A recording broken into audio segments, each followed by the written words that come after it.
I would say be ready for what you want to do. Of course, always have the intention lah. What do you think? What do you think you will be ready for in terms of doing media or doing marketing? More of media services for now. Yeah, But like marketing. the Shairan said, is it that particular thing that you have to do, or you have to use that as a tool to help correct. something else that you are more capable of doing? So I'm still at Still crossroads, open, and I think I will need many other perspectives of people around me, my circle, to help me to come into a decision. Because if I were to just think it over myself, I think I would be not arriving anywhere.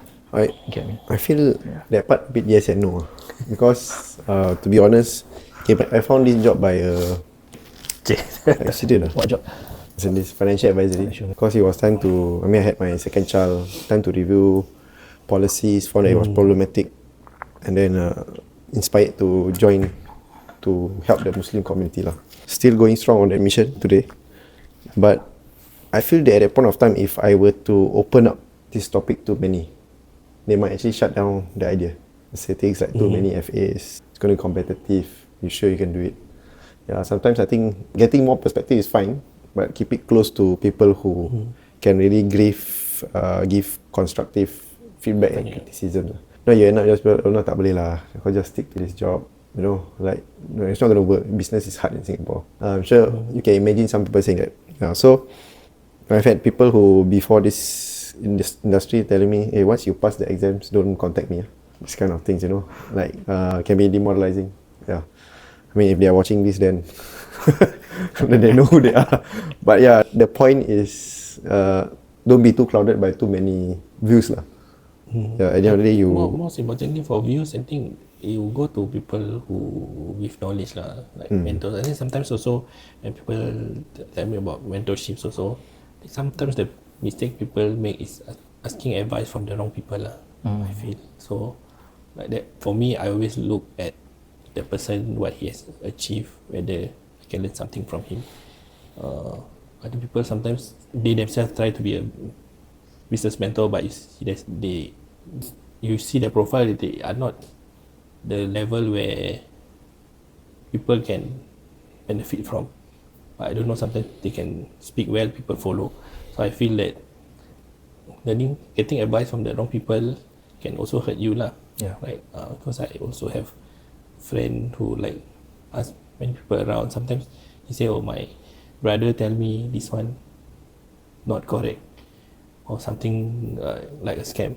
Then I find, but the brother is not in that industry. Of course, to layman, it sounds like this thing is, he doesn't know much about this thing lah, but it sounds like it's too good to be true, so it's a scam. But then if you are in that industry, you know that this is how the industry works, right? So like, if you're asking from the wrong people, of course, if you're asking from a lot of family members who are not business owners, of course to them they will say business is hard lah, right? In the sense, of course you need to ask a business owner. It's the same like dakwah also, right? You want to know about the religion, you don't ask the person who's anti that religion to tell you that this religion got. You ask from the people with that topic or that knowledge, the expert from that field lah, to give you proper advice. So I think to me is very important lah. Some kind of selective. If somebody tells me certain things and I feel it's not, I usually don't listen to this type of people lah. Usually I see if the person have substance to share about that topic or that he's inside that field, then I think it's a good person to get advice from. So that is the main thing lah. I think in terms of media, it will be good for you to go actually to the Muslim Content Summit lah.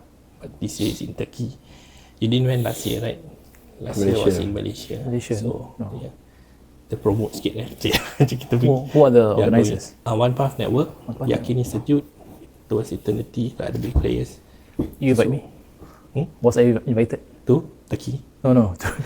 To Malaysia last year. Malaysia. When was it? I think before we knew each other. Okay. Yeah, I think I already. But past few years, where was it? No, What's the history? Malaysia was the first one. Oh, they never had this this. is the second one. Yes. Dia terus Istanbul lah. Because One Path Network is Australia, then it was Eternity more the So next year US will be at side. Perth lah. I don't know. I guess so far they haven't Done in on their Australia, side. huh? Maybe people feel maybe biased and Australia cannot be kat orang. But the first one they did in Malaysia, so like that the like from the Europe come also Malaysia lah, the Australia, right? So still in the middle. I think Turkey also maybe closer to the other side. To be fair for the parties also, they probably try to find something central lah to go right, compared to every one age to the other age. So what will I gain if were to join this such conference? So from the first content summit, so I share the big picture lah of the Muslim content industry lah right now. So the big players are them, and what they want to impart or what they want to share is that in the Muslim media space, they want to go wide. It's very important for us to go wide in the sense of not monopolizing it, because the main thing is most of the infrastructure right now is not owned by Muslims. So if let's say YouTube don't like you, they decide to close, or they decide to ban you for whatever reason, like TikTok maybe ban account, things like that, then there's no voice lah for the Muslims. So what they want is to actually go wide, getting as many creators, media on board as possible, and of course it's about sharing beneficial knowledge lah, so to impact the society, and also for our future generation, the kids, they will have something to watch other than the non-Muslim content lah, because you have to give them the opportunity to be able to watch Muslim content lah. So if we don't produce our own content, then the thing that they will be watching will still be the all the nonsense lah, if there is lah kan. So to them it's better that we go wide, and better to have more beneficial knowledge that is shared from the Muslims perspective, and they feel that we will be producing more beneficial content lah, compared to just for the sake of the other content. Of course, maybe they don't go by our guidelines, they will be share a lot of nonsense, drinking, maybe some religious aspect, LGBT especially. So then your kids are consuming all this content lah. So how to counter it? Have many more content of ours as well lah. So at least they can don't follow that side, they follow ours, because they still have something to watch. So that is the problem that they wanting to solve. They don't want to monopolize anything, so they're trying to share as much knowledge as possible. So at the same time, they try to encourage the growth lah. So they'll be definitely interested to do a lot of collaborations, a lot of whatever support they can, things like that. So you can see different business models also. There is the decentralized media.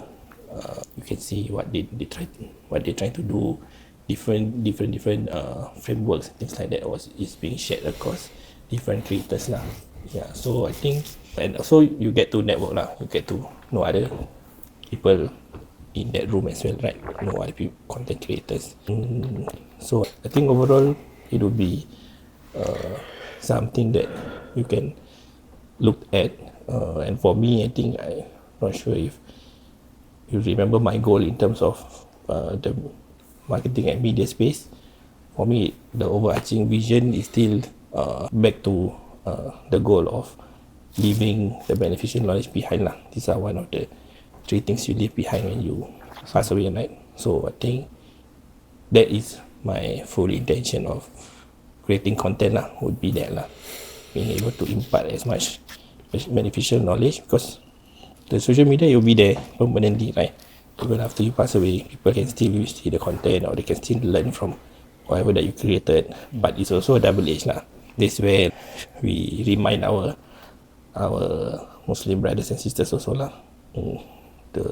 As we know, the content is there permanent. You do nonsense thing also, the nonsense thing is there permanently. And if it sort of lead people to do nonsense thing, then you are also being punished lah, right? So you either get pahala jariah or dosa jariah. Yeah. So be very careful on what you post lah, especially in. So of course they also kind of teach you or reiterate like the things or the the controls you put in place or the safeguards you try to place before, like, for example, before you post, always review whether this will benefit somebody. As long as it benefits one person, make that intention, then post it, right? So that's the main goal. It's not to try to be famous, so the intention, I think, plays a big part. So even the big content creators, they try their best to implement all this lah, just to purify your intentions, just to have that mentality lah. Yeah, because you can also easily like go astray, right? And become famous, then suddenly, jadi arrogant or things like that. But yeah, so that things you need to have in place certain things lah. So I think I learned a lot beneficial, which is why I want to go again and see the development and learn more new things and meet more new people. But of course, unfortunately, it's a bit further this time around. So inshallah, if in future there is the following years, if there's one closer to home, I think it will be beneficial lah to attend. This year you're not going alone, no? Yeah, I'm going with the upgrade Brother Syairan. He's accompanying me. But of course, I met some Singaporeans there also last year. Accompanying sounds like I'm taking notes for you. PA, is it? PA, sharing the room with me, sharing the cost with me. But yeah, since we are doing content as well, so next year we'll be number 3. We will do more. This year we 2, next year we 3. Ada mountain Do podcast sama dia. Do podcast ada mountain eh. Especially got Let's join from Zoom. And since we're talking about content media, so I have a question for you with regards to this and pertaining to being a self-employed. So for yourself, how important or how relevant or necessary is being active on social media to promote your business, and how do you manage to so-called ace or be good in marketing when you're not in a marketing background? You were from a pharmaceutical, then you jump to be an FA, then you do a lot of marketing. So I think for myself, I definitely observe the field a lot. I looked at the how the big players are doing it, what kind of posts gets the attention and all that. Of course, like if you know about my comics, that one was inspiration lah. I mean, I'm always in favor of personal branding. If your brand is not out there, nobody will look for you lah. Yeah, so this whole concept of, in fact, there's a merchandise of my comic as shirt. Yeah, I give to some of my clients. The kids, they can wear around. What? Huh? Tak dapat what? Yeah. Kids ah. Your kids very big already. Dia kecil. I see a lot of, I mean the market is moving. We no longer used to be very traditional, old school kind of thing. You know, like how some realtors, maybe, I think last time was the newspaper era. Yeah. Newspaper. And radio. Company radio also. Taxi. Actually, I mean, because people still drive on the road. It's not prevalent. Yeah. So social media is the thing now. It's hard to compete with the younger generation if you don't follow the way that they do it. You will definitely lose out. Yeah. And it's not what do you call that? It's not uncommon to see, let's say, people in the 50s, 60s having TikTok accounts. Yeah. So this TikTok, Instagram, Facebook, if you realize, probably you'll see the age group using. It's younger lah for IG, and then even younger for TikTokers. So how long do you want to stay in the Facebook field, for example? Yeah, but that being said, one of my comics is being managed by a marketing agency. Agency? Is she a... I think she's ada lah.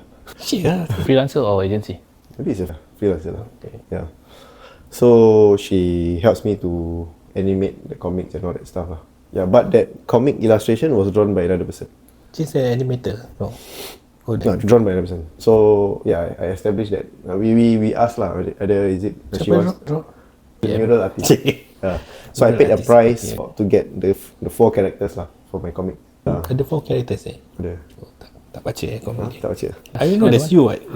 That's me, the Songkok lah, which I never went to. Then the other Actually, are friends lah. So there's one lady. Is it NPC? NPC what?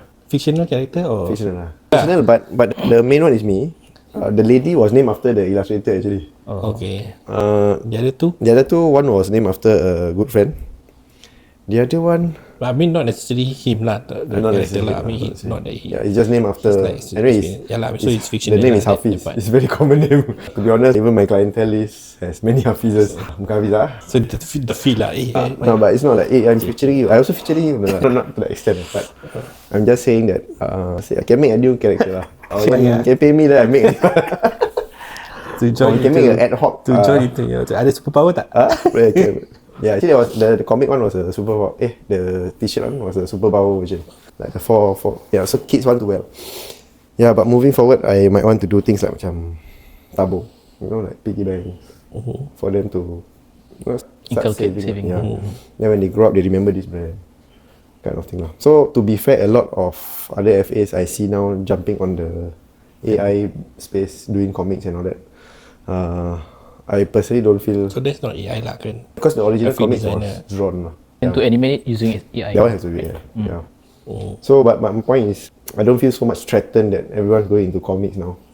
It's not uncommon actually. If you see suddenly, I see so many comics appear out of nowhere. Yeah. So, but it feels good lah that we spearheaded this thing. Then we just persevere and stick to it lah. So to answer your question, I think it's a lot about observation, seeing what works and all that. Social media at the end of the day is cold market. It's a long-term game plan.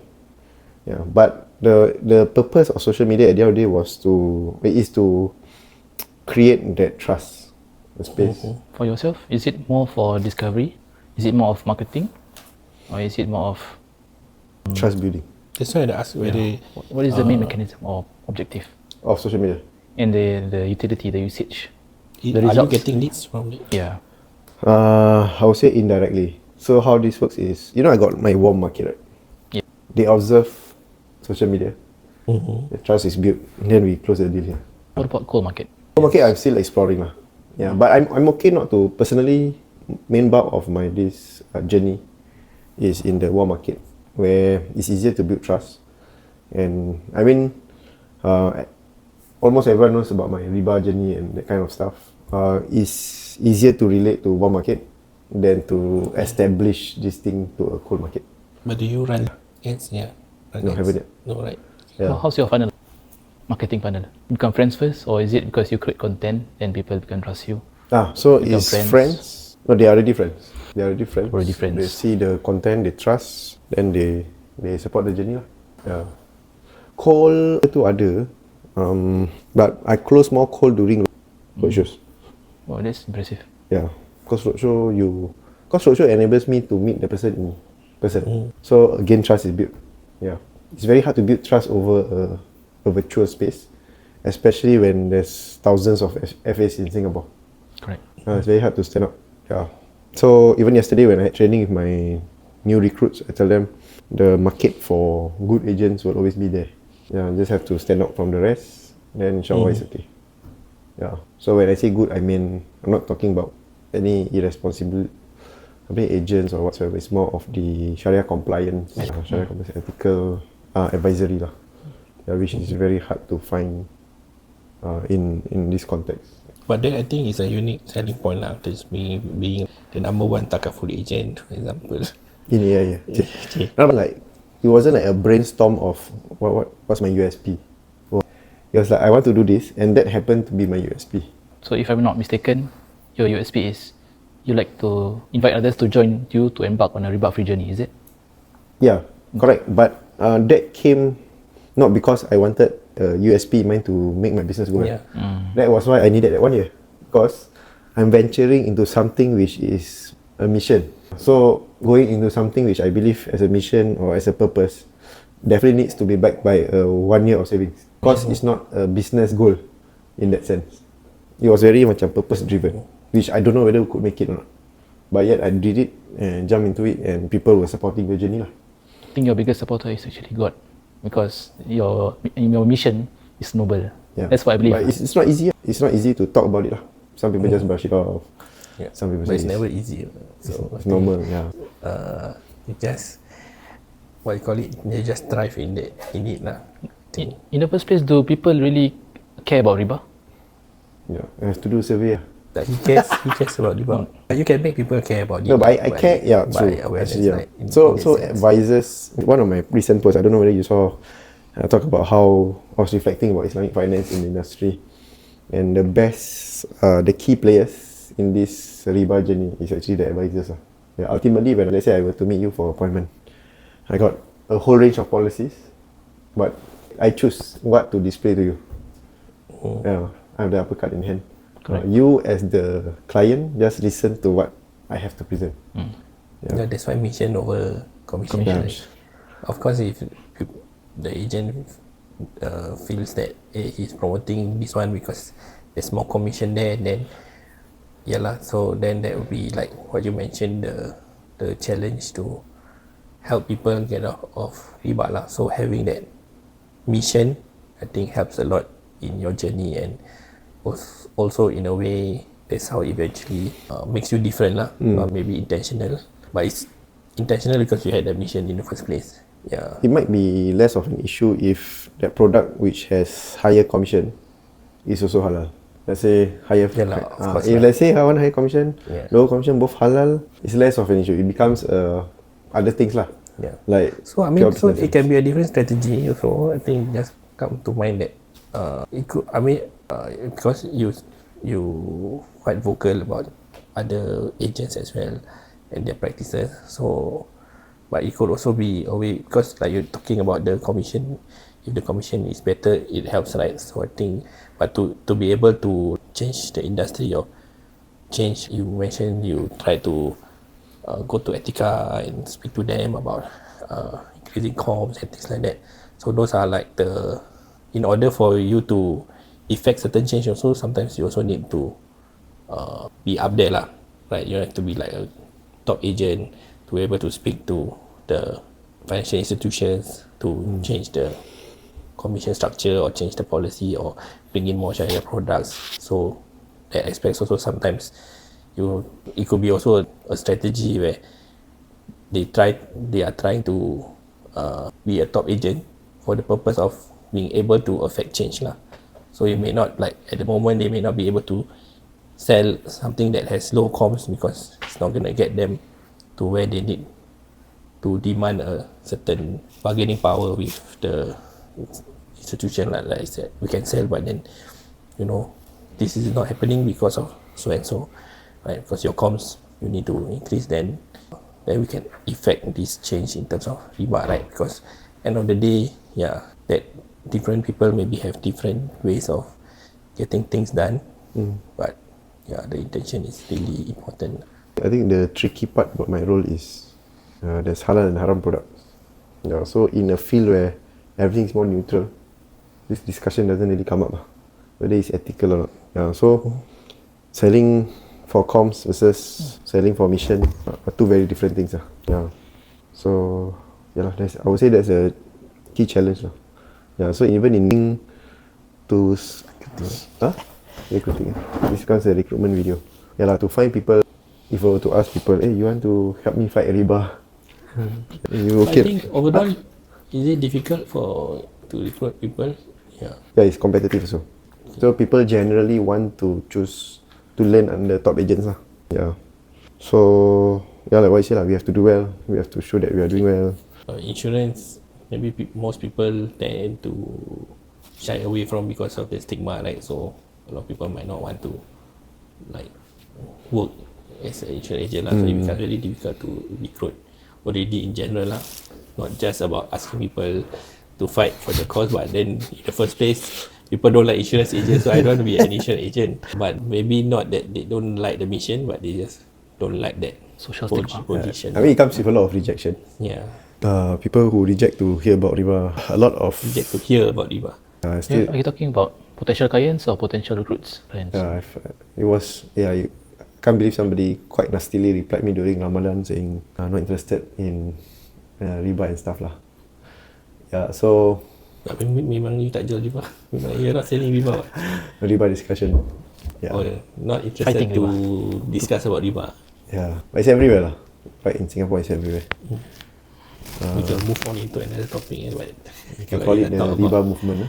Talk about riba, I think the anti-riba. It's kind of ridiculous. The anti apa? Anti-riba movement, not riba movement. The anti-riba movement. You can go into like a very big topic, but in terms of riba, I think right now in the world, I think currently we have the biggest oppression we are facing today is actually financial oppression.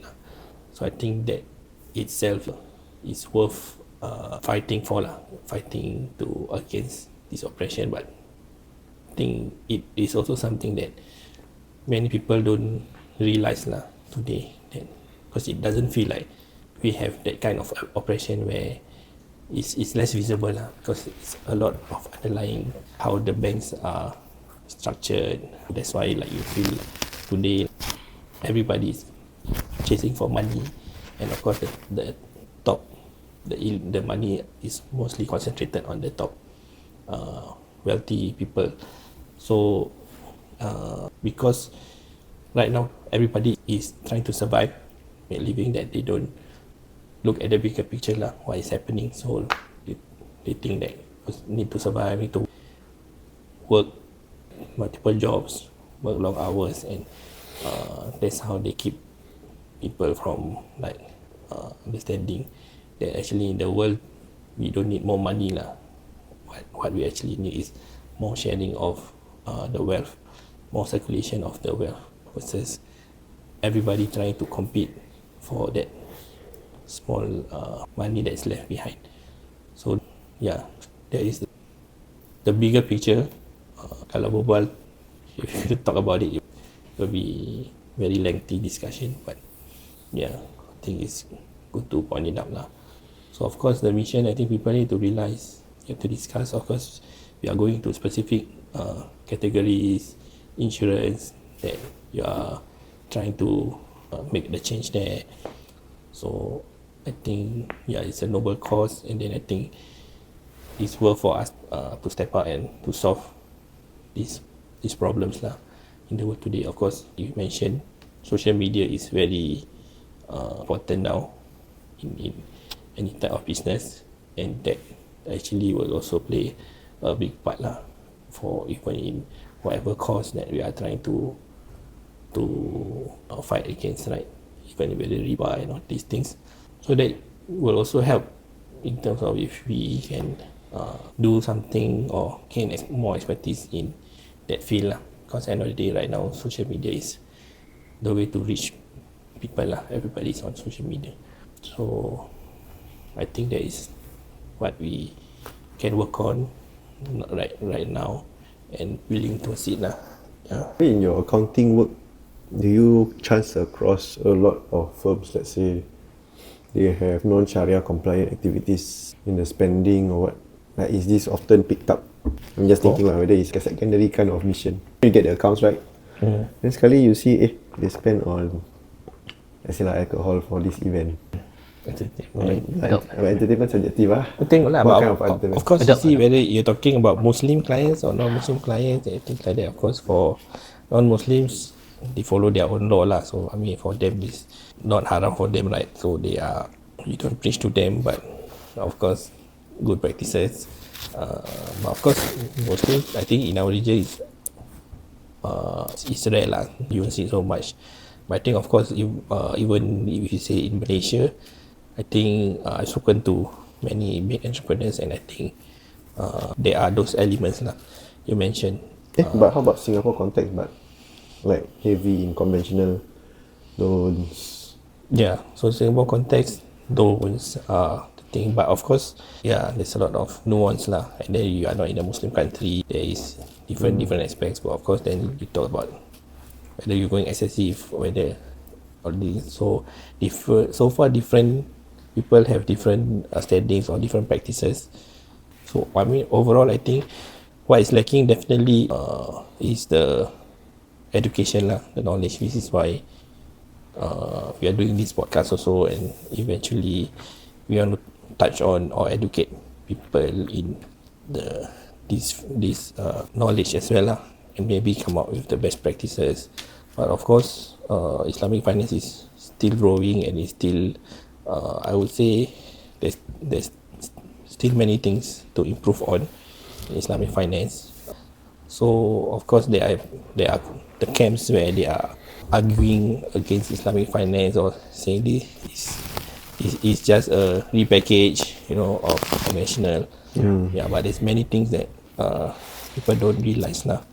Yeah, because if we look at our history, how our Prophet, peace be upon him, that how he changed. Even they say drinking alcohol, it goes through stages. Right? It doesn't like tomorrow straight away you cannot drink, right? It goes to maybe okay, you don't go to the mosque being drunk. Then it's in stages, phasing it out. So similarly, I think if we really want to look at improving the Islamic finance or making the financial things to be totally halal, I think people need to be aware that there are stages. We need to do it in many stages lah. It cannot just be today suddenly you have something that is totally halal, because the foundation behind it, there's so many things behind it. But they need to know that just having that new alternative products or a bit more Sharia compliant product is still a step towards the better than a conventional product lah. Right? It may be, you can say maybe to some people say it's not fully Islamic, but it's still a step towards improving it lah. So, and they can only get better, you mentioned, if the community support lah. Everyone gets into it, understand, and try to support it as much as possible, because when there's support, there's demand, then the only way they can build upon it lah, right? And if we just say, oh, just because it doesn't fulfill 100%, then we don't want to support. For example, we have some takaful products mentioned, things like that. So if the community comes together and support, then there can be more developments, there can be more improvements on the thing.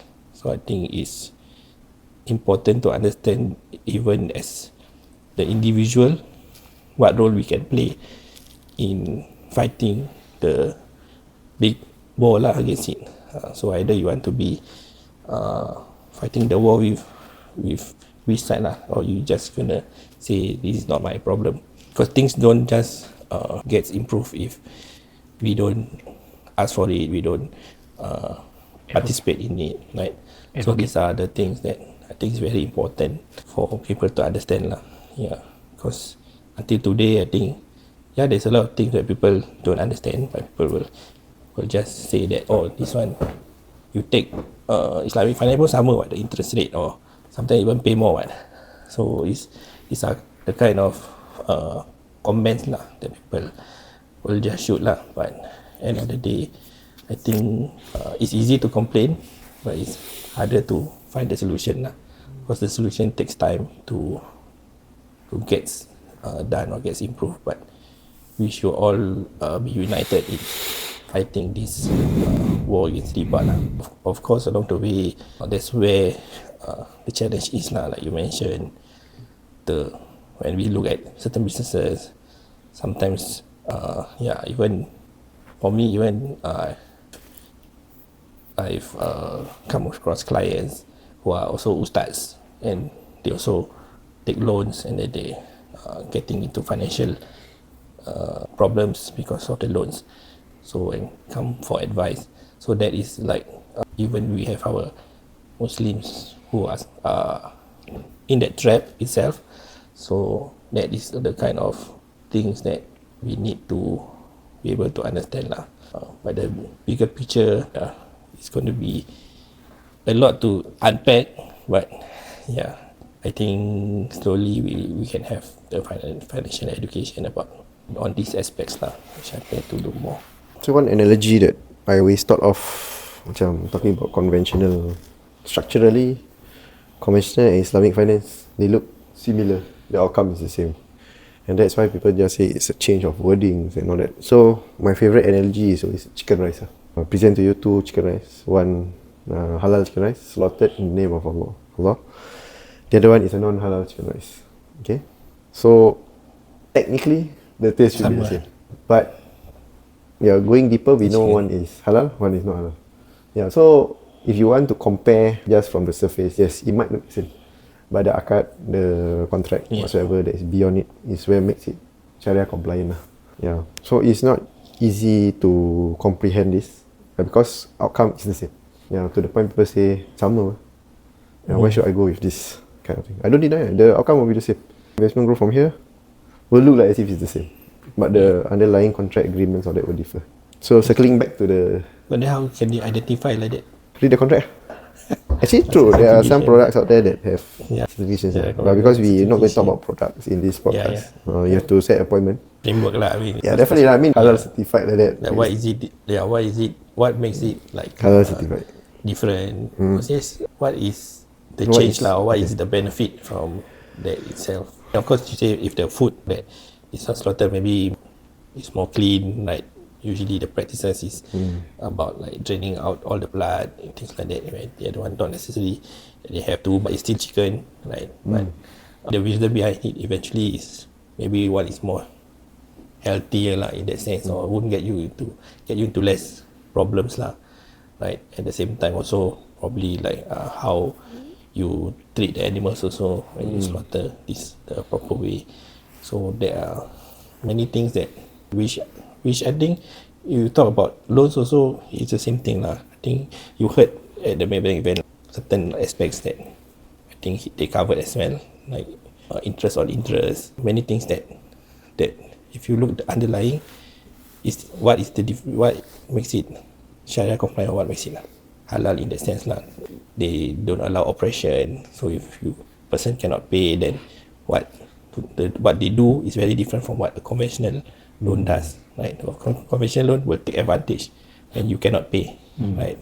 Islamic loan will not do that, right? But of course they still have their procedure on how to collect back the fees from you lah. But of course it's very different from the conventional, where for them is the opportunity to charge more for you for paying late and all this, right? So is the terms would be very different lah. So I would say if you just look, of course you just look on the surface, you don't understand it or you don't see it, but yeah, that side has when we talk, even if we talk about general sense framework, the reason why Islamic finance or the Islamic way of doing it is, the main thing that people need to know is that they try to balance the fairness between the borrower and the lender. That itself is the main core, to be fair to both parties. A conventional loan is unfair. It's usually most of the time unfair towards the borrower. So it's very different, and you realize that there is more fairness in this contract lah. So it is very it will be very dishonest for you to, if you don't understand and you just want to say that this thing is the same, or this thing doesn't help. It does lah, but you don't realize the what is the implications for this. Like you borrow from Along, very different from borrow from the bank, right? They also have different way overcharging you or making you pay more to them. Police last time we deal with a lot of Along I only case, play police and thief. splash pay and all this. Yeah. So yeah, there is definitely differences, and if you want to stay ignorant and not understand the whole concept and not try to bring out the fairness in even these aspects, of course you talk about people talk about the interest and things like that. Of course there is still many things that they can improve on, but you can't improve something if people don't come build upon what is being offered and what's being, because end of the day, if you say if people are just going to we just still stick with the conventional, then there's no reason for them to build upon that product, right? Because if people are just saying we don't care, we just continue with conventional, then if you don't care, then why should the person who trying very hard to create the fairness or to fight against riba to be able to improve on what they're doing? Because you are basically telling them I don't care, then there's no reason for them to continue lah, because you don't want it. Then why should I continue working on building these things lah? Yeah, so there are the main challenges, and I think it starts from education lah. It starts from creating more awareness first, and then we can inshallah build more things around the operation. So Anything else? Takaful? Itu dah Kita lama. talk about product, right? Actually, the objective of this. So, in conclusion, what is the conclusion for a person like myself who wants to transition into self-employed or being my own boss? For me is purpose lah. What do you actually really want to achieve? And leverage on your strength lah. It will make it easier. I think in terms of the purpose, I think one way of looking at it is look for a problem that you want to solve or you can solve right now with the skill sets that you have and you're confident in, and then work on that lah. Because I think as long as that mission is there to help the community to solve this problem, then I think definitely you can start growing from there lah. Because if you are solving problems, people will come to you for help lah. So I think that is like the way that a Muslim should start building business lah. Just looking at being beneficial to the society. What problems can you solve? Yeah. And then you mentioned that you can do marketing, you can in the media space, doing dakwah, then that's where probably it's a good way to start lah. So we've shared some problems that are already, so I think you can reflect on it. One of the things that you are considering is the loan, right? The loan, getting into the loan advisory space, loan and property advisory space, then your skill set also in terms of the media lah. So how can you leverage on that? Whether it is doing your own media or at the same time doing that media lah. Because at the end of the day, I think the things will flow.